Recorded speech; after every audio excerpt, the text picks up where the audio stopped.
Welcome to Review Set Scare with Jess and Blair. I'm Jess. I'm Blair. Blair, how are you?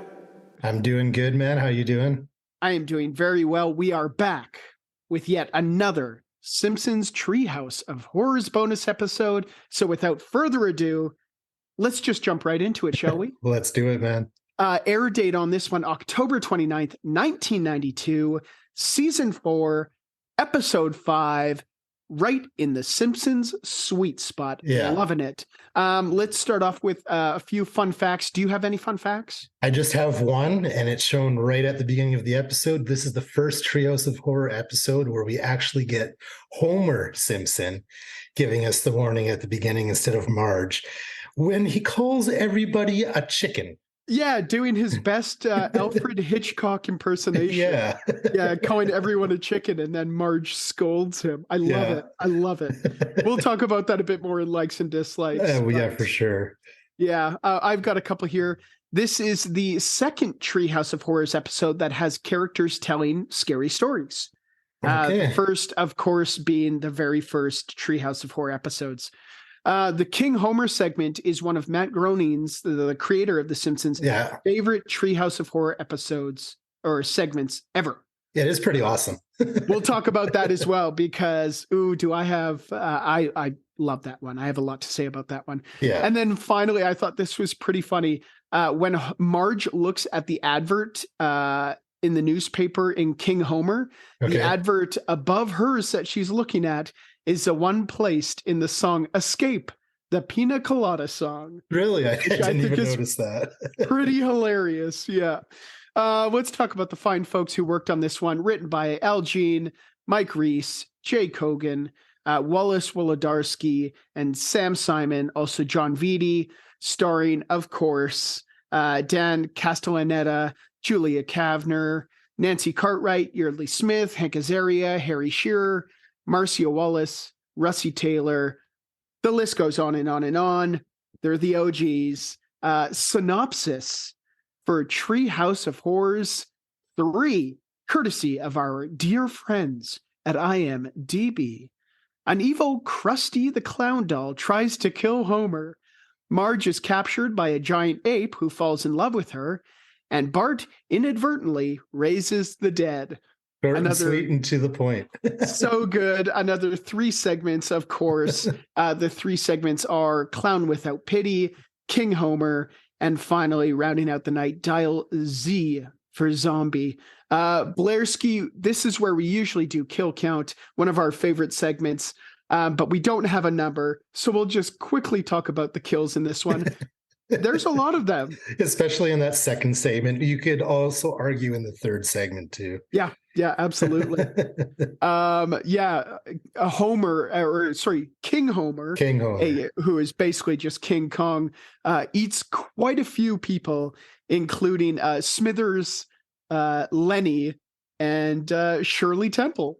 I have a note here. It's in my likes and dislikes, but I found it funny how we ate Shirley Temple. I don't know about eating, but Shirley Temple is one of my favorite beverages. Is it really? One of my favorite non-alcoholic beverages to order when I'm out is a Shirley Temple.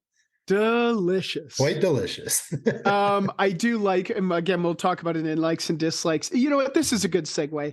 I love in that scene, King Homer, the second segment of the night, is, of course, a parody of King Kong. Yeah. And Homer, or King Homer, sees Shirley Temple. She's singing and dancing, and he, as this giant ape, is dancing along. He's just loving it. Loving it before he eats her. He eats Shirley Temple, yeah. Let's just start off right off the bat, likes and dislikes. What is your favorite segment of this episode? It's between King Homer and the last one. It's probably going to be King Homer. I do love the fact that whole segment was also in black and white, just like the original movie. Yeah. A lot of the scenes from that were reminiscent of the original movie. There's a very short scene that has Homer almost climbing up what looks like the Empire State Building. But keep in mind, this is supposed to take place in Springfield. So yeah. I do love this episode. I mean, the whole episode, but this segment in particular is filled with so many great sight gags. Yeah. The climbing of the Empire State Building being one of them. Obviously in King Kong, he scales to the top. Yeah. In this one, I think Homer makes it to about the 5th floor before just falling backwards a very short distance. It is hilarious. Marge comments on how flush he looks. The biplane pilots comment on, well, we better refuel because it's going to be a while till he's at the top. Really, really funny. And of course, as per usual, poking fun of Homer being large and in charge. Yeah, being overweight for sure. Yeah, I have to agree. I think King Homer is probably my favorite. I would say Clown Without Pity is one of my favorites. It's just such a classic Treehouse of Horrors segment. Yeah. Of course, with the killer Krusty, and has one of the best punchlines in it, where of course Krusty his switch is just set to evil. Yeah. And I just love that a child's doll, which may or may not be cursed, has a good and an evil switch. So great. That whole segment just reminded me exactly of Chucky. It was Chucky written all over it. Absolutely. And it also has, in my opinion, one of the most iconic, I guess, intros to the segment, the Clown Without Pity, where Homer forgets Bart's birthday, goes into this creepy shop, buys this doll, and there's this whole back and forth between him and the proprietor of this shop, which is just iconic. I mean, if you're a Simpsons fan, you know the whole Frogurt, you know the frozen yogurt bit. It's great. Yeah. Anything else you really liked about this episode? So, not in all the segments, but the in between when they're having that Halloween party. I love all the costumes in it, especially Bart's portrayal of Alex from A Clockwork Orange. Clockwork Orange, that's right. Such a cool costume. I believe it was in the first segment when Homer tries to throw the doll down a bottomless pit. Yeah. So first off, I think it's hilarious that Springfield has a bottomless pit. Yeah, absolutely. But there's that one scene where the guy tries to throw out nude pictures of Whoopi Goldberg, and the bottomless pit just throws them back at him. Throws it back at him. Yeah. Poor Whoopi. Oh man, it's too funny. I like the in-between segments, how much Grandpa Simpson is in them. He is. He's in it quite a bit. Such a great character, and he's just so hilarious. And he's in, every in-between segment of this episode. It's great. I actually have some lines of the night from him. There's one segment, I can't remember what they ask him, but Grandpa just responds like, I'm just looking for attention.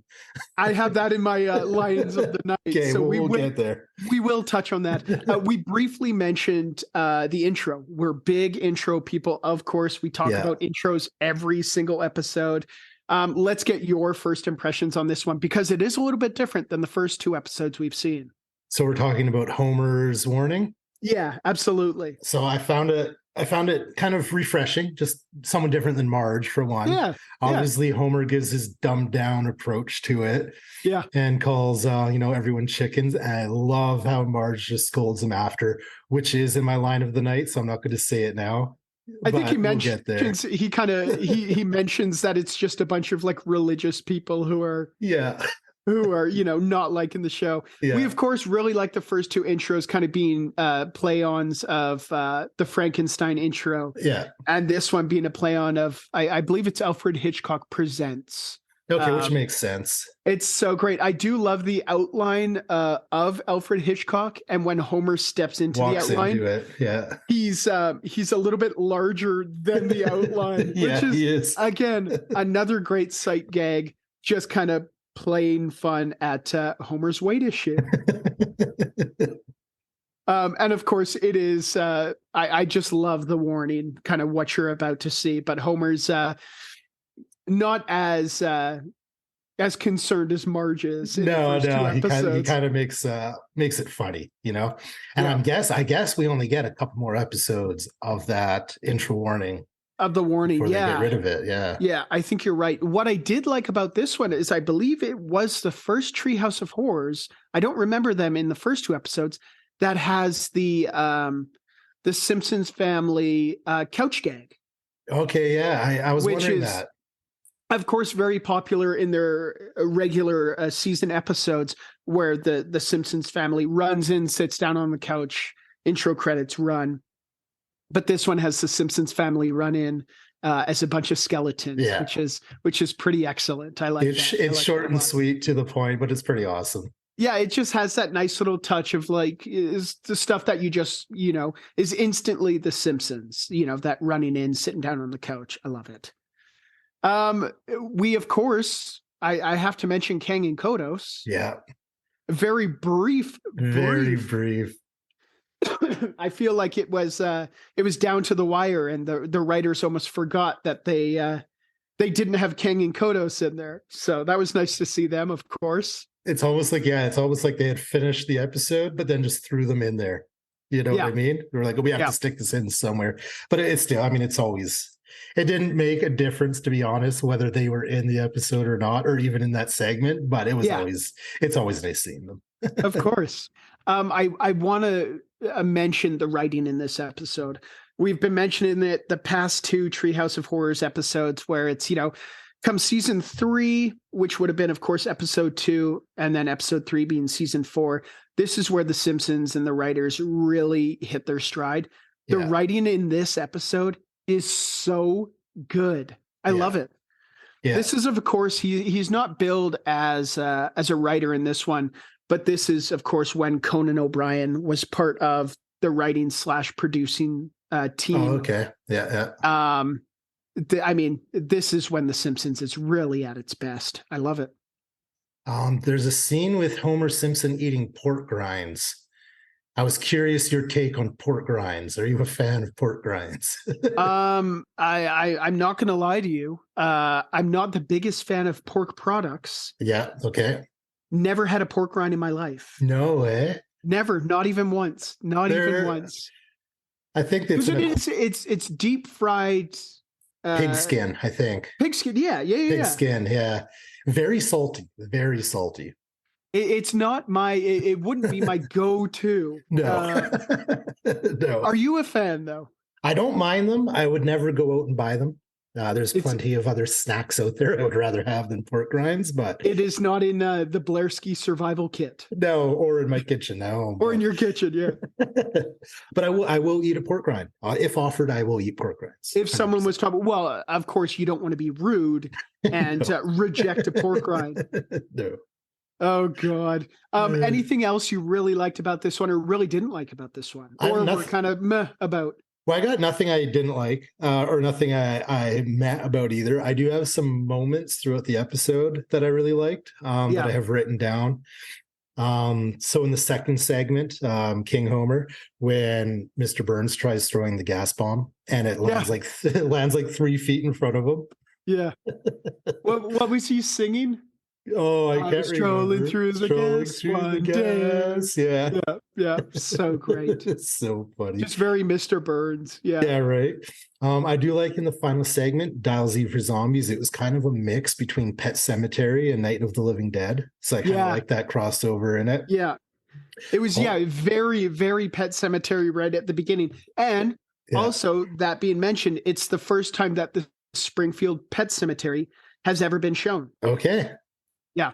Interesting. Very cool. The Pet Cemetery also had its own set of tombstone reads, which I have written down. I'll discuss later. That's right. Excellent. Okay. Wicked. In that same segment, I do love how the zombies don't want anything to do with Homer because he has no brains. Yeah, they knock on his head and then there's a beat and then they stroll away. Yeah. Right. Same segment. I noticed in the occult section of the library, every aisle was labeled 666. Oh, I missed that. Okay, very cool touch. Every aisle was labeled 666. And then there's the scene in the Pet Cemetery where Bart is reading his spells, right? Like reading off the spells. And I swear at one point he says Walmart.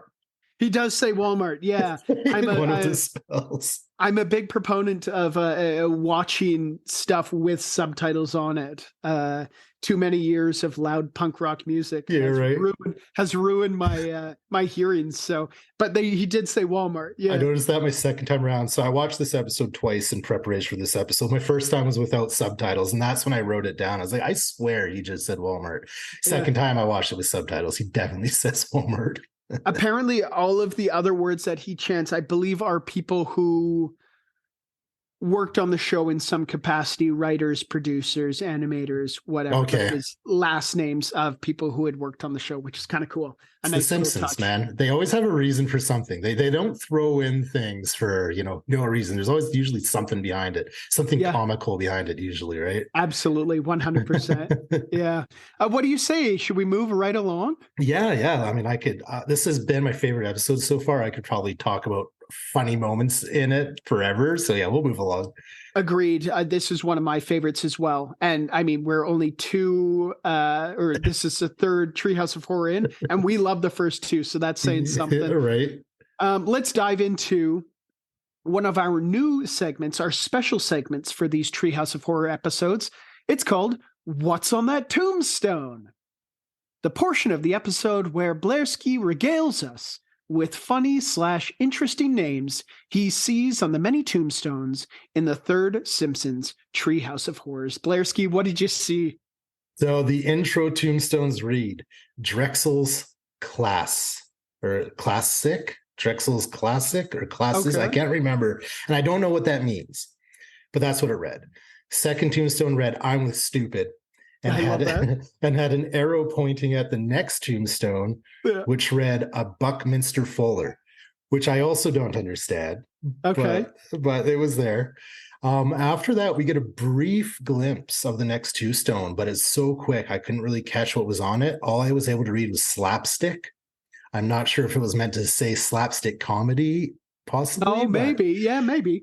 All I could read off that was slapstick. And then the final tombstone read American workmanship. Now, that's all just in the intro. In the third segment, as I said earlier, when we finally see the pet cemetery, there's a whole nother list of tombstone reads. Yeah. The first one says eaten by mistake and has a picture of a lobster on it. Excellent. The next one reads fish police. One reads Capital Critters, and the final one reads Family Dog. Oh, I know.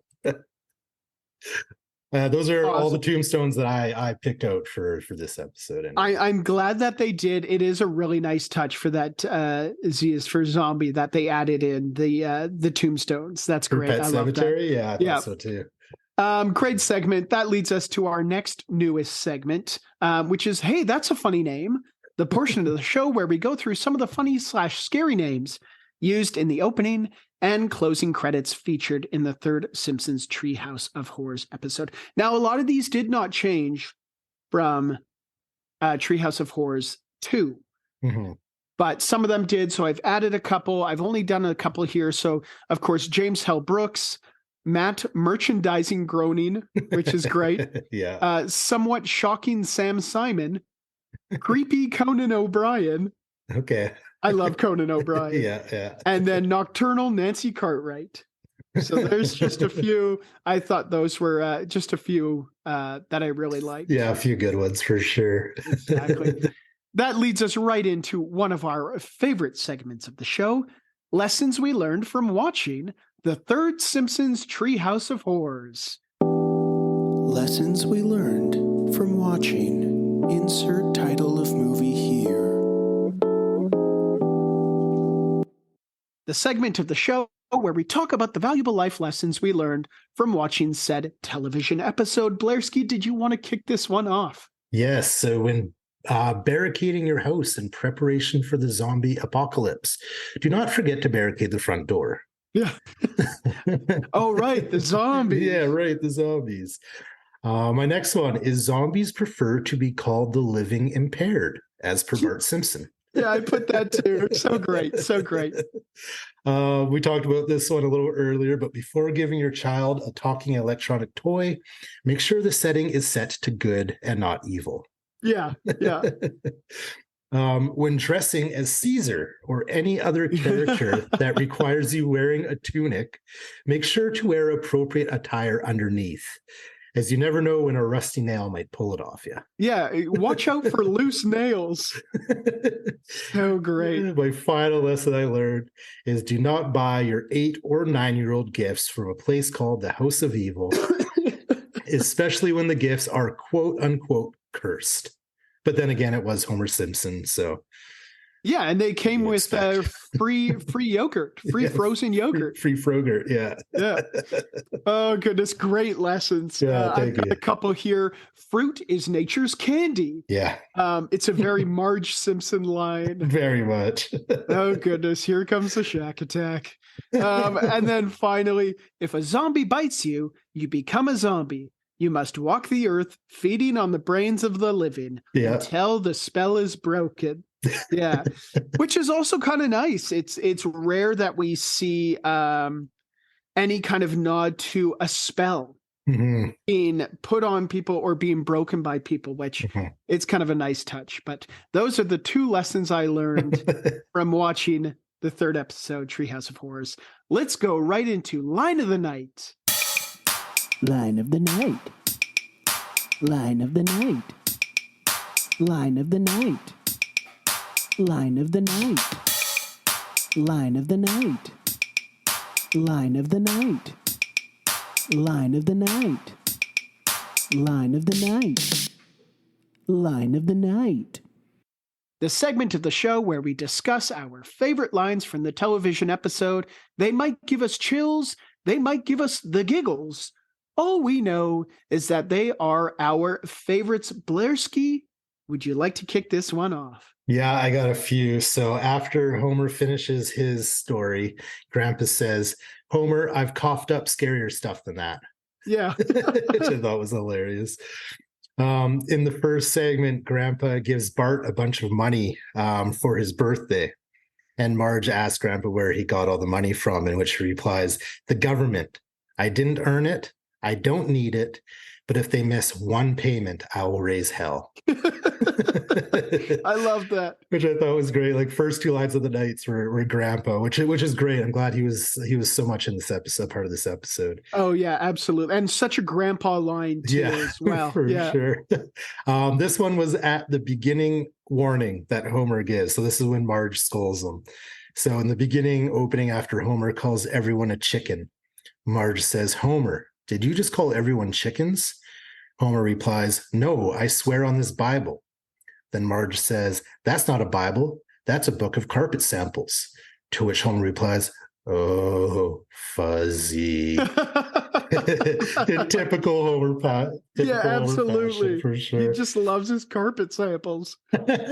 Finally, line of the night, the zombies that plagued our town are all now just corpses rotting in the streets, said by Mary Quimby at the very end of the episode. Yeah, Diamond Joe. Love it. Love it.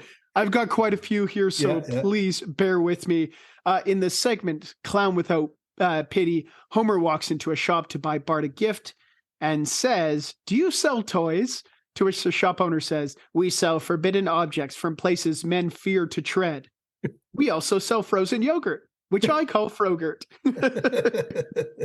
I've got one from Grandpa during the evil doll segment. He says, that doll is evil, I tell ya.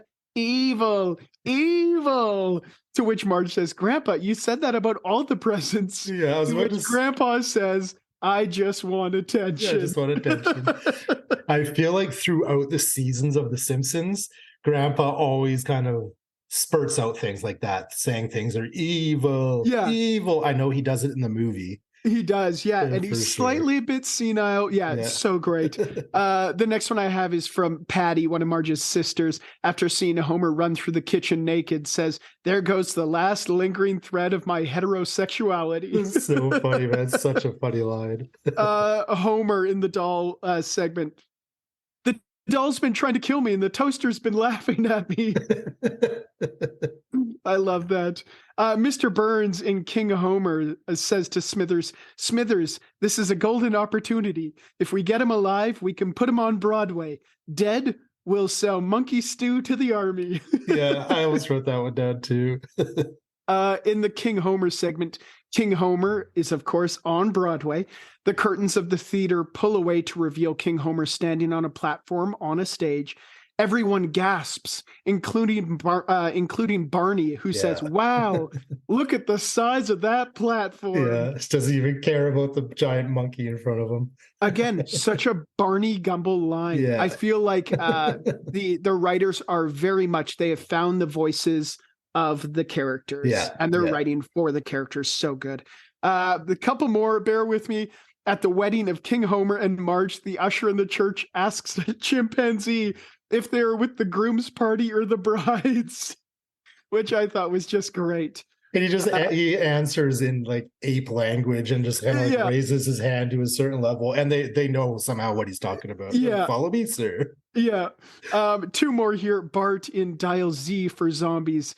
Right at the beginning, he's given a book report, says, "From A apple to Z zebra, baby's first pop-up book is 26 pages of alphabetical adventures," which I thought was great. So Bart admits only seconds later to not having finished reading the book. He didn't even read the whole thing. So, I just thought that was great, though. Yeah. And then finally, Zombie Principal Skinner over the intercom says, "Martin Prince, report to my office at once and bring that big, juicy chess club brain of yours along with you." Yeah. This is a great episode. Great writing. Yeah. This brings us to our final rating for the third Simpsons Treehouse of Horror Blairski out of 5 heaping cups of cursed Frogurt out of 5. What do you give it? This is my favorite episode we've done so far. I think kind of at this point, they just keep getting better and better, or at least stay as consistently good. Yeah. This is getting 5 heaping cups of cursed Frogurt out of 5. Yeah, I couldn't agree with you more. 5 heaping cups of cursed Frogurt out of 5. The last two have been a lot of fun. This one was great. This one was great. This one is, iconic. This is where they start getting a bit iconic. I think we've got 1 or 2 more left, and then we're done. Yeah. The month is flying by. We're coming to an end here shortly. So sad. So sad. But these have been a lot of fun doing, and I can't wait for the next 2. Yeah, me too, man. But from your Review Set Scare with Jess and Blair, I'm Jess. I'm Blair. Remember to stay scary. And eat every sandwich. Bye. Bye. Thank you for listening to Review Set Scare. Make sure you check out our Linktree at linktree/Review Set Scare. That's linktr.ee/Review Set Scare, which has links to our Instagram, YouTube, Patreon, Twitch, and many other things. If you'd like to email us, you can reach us at reviewsetscare@gmail.com. Thanks for listening, and remember to stay scary and eat every sandwich. A proud member of Pod Nation TV.